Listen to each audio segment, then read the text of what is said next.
Assalamualaikum sahabat MUI TV, apa kabar? Insya Allah sehat dan puasanya tetap semangat. Setiap tahun kita selalu merayakan Nuzulul Quran di bulan suci Ramadan, di mana kita memperingati hari turunnya Quran. Tapi sebenarnya sejauh mana sih kita memahami apa makna turunnya Al-Quran itu bagi kita, dan sejauh mana kecintaan kita pada Al-Quran. Dan untuk itu ada orang yang paling tepat untuk kita ajak berdiskusi di interview eksklusif kali ini, yaitu Bapak Menteri Agama Republik Indonesia, Profesor Dr. Kiai Haji Nasaruddin Umar MA. Assalamualaikum Pak Menteri. Waalaikumsalam warahmatullahi wabarakatuh. Apa kabar? Salam. Terima kasih sudah sudi menerima MUI TV di sini. Prof, tadi seperti saya sampaikan bahwa setiap Ramadan kita memperingati Nuzulul Quran. Tapi sebenarnya apa sih makna terdalam dari memperingati turunnya Al-Quran itu bagi kita? Iya. Pertama, apa yang dimaksud dengan nuzulul Quran? Quran itu kan sebetulnya 2 kali turun ya. Turun dari pertama itu dari kalamul dzati kepada kalamul lafz. Dari Allah kepada Lauhul Mahfuz. Itu namanya kalamul dzati kepada kalamul lafz. Dan itu prosesnya adalah al-inzal. Inzal itu turun sekaligus. Nah, dari Lauhul Mahfuz kepada Nabi Muhammad itu melalui proses at-tanzil. Tanzil itu turun secara kronologis 23 tahun lamanya ya kan. Dan melalui perantaraan Jibril. Nah, jadi prosesnya seperti itu. Yang paling penting kalau kita memperingati Nuzulul Quran itu adalah pertama, metodologi Tuhan memperkenalkan nilai-nilai Al-Quran. Kenapa Quran tidak diturunkan sekaligus seperti ketika kalamul dzati turun ke kalamul lafaz? Ya karena kalau Quran itu diturunkan sekaligus itu kan bisa kita katakan itu mungkin tidak manusiawi. Ya kan? Berat ya, Prof? Ya, melalui anak tangga. Kita anak tangga 1, 2, 3, 4, 5. Nah kalau sampai turun sekaligus itu nanti beban kemanusiaannya itu agak sulit. Nabi Muhammad SAW itu sendiri juga susah. Nah oleh karena itu ada proses makiyah. Makiyah itu adalah ayat-ayat pangkalan pendaratan. Belum ada ayat hukum yang seperti detail turun di sana itu. Setelah pangkalan pendaratannya itu oke, landing lah ayat-ayat hukum yang kita kenal dengan ayat Madaniyah. Ayat yang turun di Madinah itu lebih banyak ayat-ayat hukum. Sedangkan ayat yang turun di Mekah itu fase pertama itu menyangkut masalah tauhid. Banyak perbedaannya.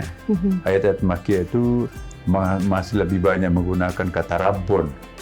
Iqra bismi rabbik, bukan Iqra bismillah, ya kan?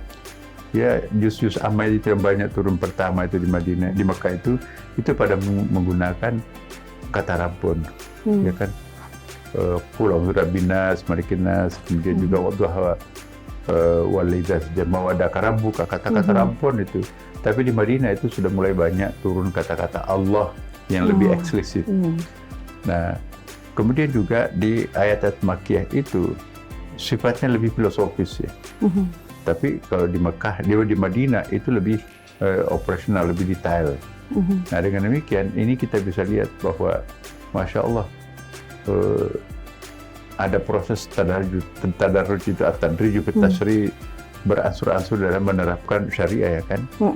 Ya, kemudian ada kharaj, meninggalkan kesulitan-kesulitan. Jangan terkesan bahwa Quran itu membebani manusia ya kan. Ada taklif sedikit demi sedikit. Jadi itu proses tarik tasyirnya Al-Quran seperti itu. Maka ini sangat penting buat kita semuanya, para mubalik ini. Jangan sampai nanti kita memaksakan kehendak kita seperti membalik telapak tangan. Enggak seperti itu. Quran sendiri memerlukan waktu 23 tahun untuk menyosialisasikan dirinya sendiri. Jadi diawali dulu dengan ayat-ayat tauhid, kemudian nanti ayat hukum belakangan. Saya kira itu spirit yang sangat penting untuk kita pahami awal dulu. Jadi semua itu melalui proses ya. Iya. Ya? Oke. Nah, terkait dengan ini, saya membaca ada data yang sebenarnya cukup mengejutkan gitu Prof ya, dari BPS tahun 2018 dan juga kemudian oleh Institut Ilmu Al-Quran, bahwa ternyata masih banyak masyarakat kita yang buta huruf Al-Quran. Gitu. Jadi sebagai negara mayoritas Muslim, sepertinya memprihatinkan sekali gitu, Prof. Apakah Kementerian Agama membaca situasi ini sebagai apa? Gitu? Apakah memang masyarakat kita kurang minati baca Al-Quran? Itu keprihatinan kita semuanya ya. Pertama, Quran itu bukan bahasa Indonesia ya, tapi menggunakan bahasa Arab. Jadi kalau orang Arab itu hampir tidak ada yang buta Quran, karena bahasanya bahasa Arab. Nah kalau kita kan bahasanya bahasa Indonesia, dari kiri ke kanan, Arabnya dari kanan ke kiri, huruf-hurufnya tidak ada sama sekali kata-katanya dengan huruf-huruf Latin yang kita gunakan. Dan dulu juga kita menggunakan bahasa Arab Jawa ya, tetapi sekarang nggak lagi. Nah ini tantangan buat kita semuanya. Maka supaya nanti masyarakat kita ini lebih gampang baca Quran, ya, mestinya juga huruf-huruf Arab itu lebih awal kita perkenalkan seperti dahulu kala. Saya waktu masih kecil dulu di kampung, ya, kita masih menggunakan huruf-huruf Arab itu, walaupun ditulis itu bahasa Indonesia kan. Tapi sekarang sudah anak-anak kita tuh semuanya bahkan lebih menguasai bahasa Inggris daripada bahasa Arab. Dulu kita waktu masih kecil itu duluan harus ngaji daripada sekolah kan. Kalau kita ngaji kan bahasa Arab. Nah sekarang ini ya perkembangan sains modern segala macam ini ya banyak sekali anak-anak kita itu mungkin orang tuanya itu terlupakan untuk mengajak anaknya untuk lebih mendalami Al-Quran. Jadi peran dikembalikan pada peran keluarga ya Pak, ya? Pada orang tua. Karena kalau kita lihat juga sekarang kan fenomena anak-anak lebih mencintai gadgetnya daripada Quran.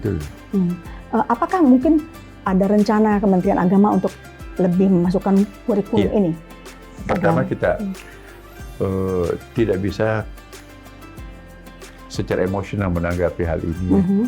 Kita harus merenung, berpikir faktornya apa ya. Kita harus mengenali faktor-faktor. Sebetulnya dulu juga seperti itu, cuma nggak ada media yang mengungkapkan ya kan. Sekarang ada namanya survei-survei. Kalau dulu survei mungkin juga sama ya, tetapi soalnya kan sekarang makin marak dunia survei. Jadi masih ada kurang lebih 40% masyarakat Indonesia itu yang belum bisa membaca Quran. Tapi kata-kata belum bisa membaca Quran itu mungkin nggak bisa membaca lancar.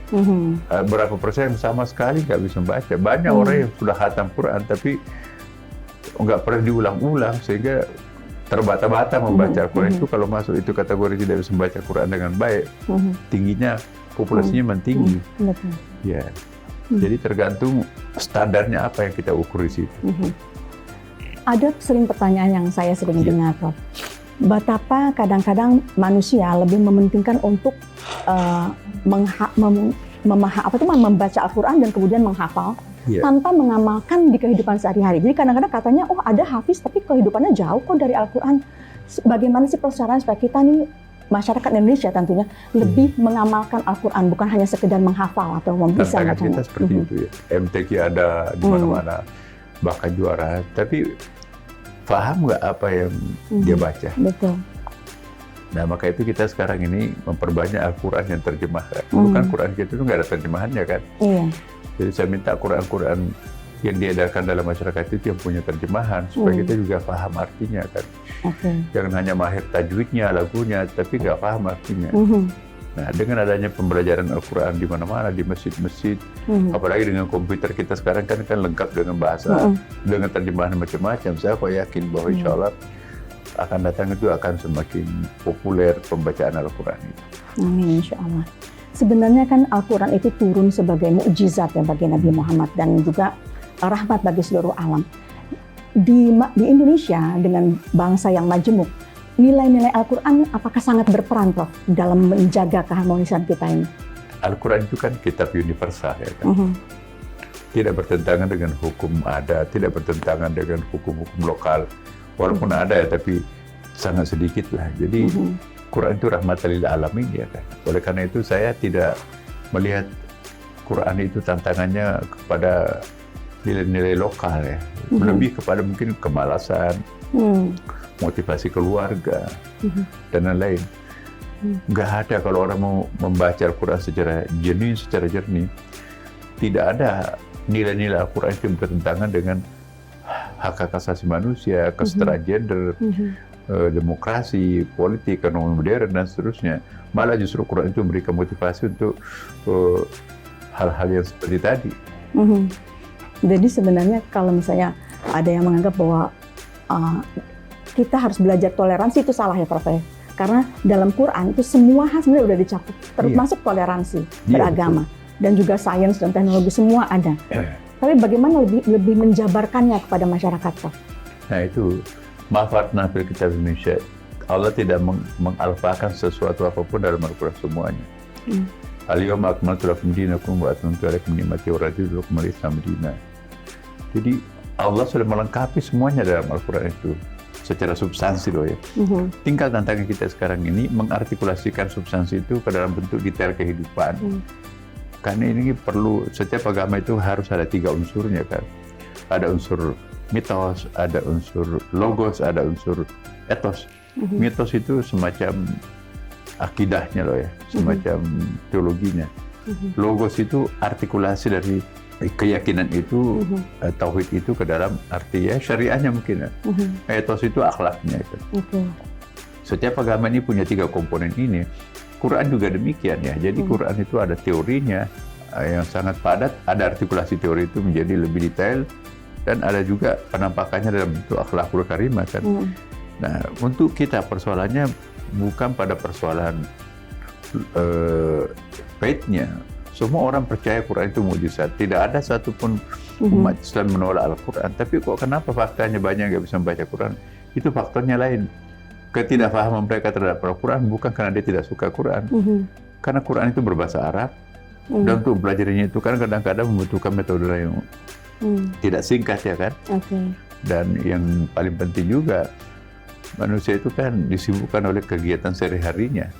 Apalagi kalau anak-anak SD itu kan punya kurikulumnya sendiri. Maka itu tantangan kita sekarang ini. Pembelajaran Al-Quran itu harus ditambah waktunya. Supaya nanti anak-anak kita lebih cerdas Quran. Oke, betul. Itulah fungsinya kita memahami Quran kan Prof. Supaya jangan gampang salah paham dan gampang menjudge orang. Oke Prof, terima kasih banyak. Mungkin ada sedikit ucapan untuk menyambut nuzulul Quran ini? Saya ucapkan selamat memperingati nuzul Quran bagi umat Islam. Mari kita menghayati, mengamalkan kandungan Al-Quran, maka kita akan selamat dunia akhirat insya Allah. Insya Allah. Pemirsa MUI TV, apa yang seperti disampaikan oleh Menteri Agama kita, bahwa belajarlah kita memahami Al-Quran dan kemudian mengamalkannya dalam kehidupan sehari-hari. Insya Allah kita akan menjadi hamba Allah yang selamat dunia dan akhirat. Saya Nutaila Anwar, kita akan berjumpa lagi nanti. Assalamualaikum warahmatullahi wabarakatuh. Waalaikumsalam.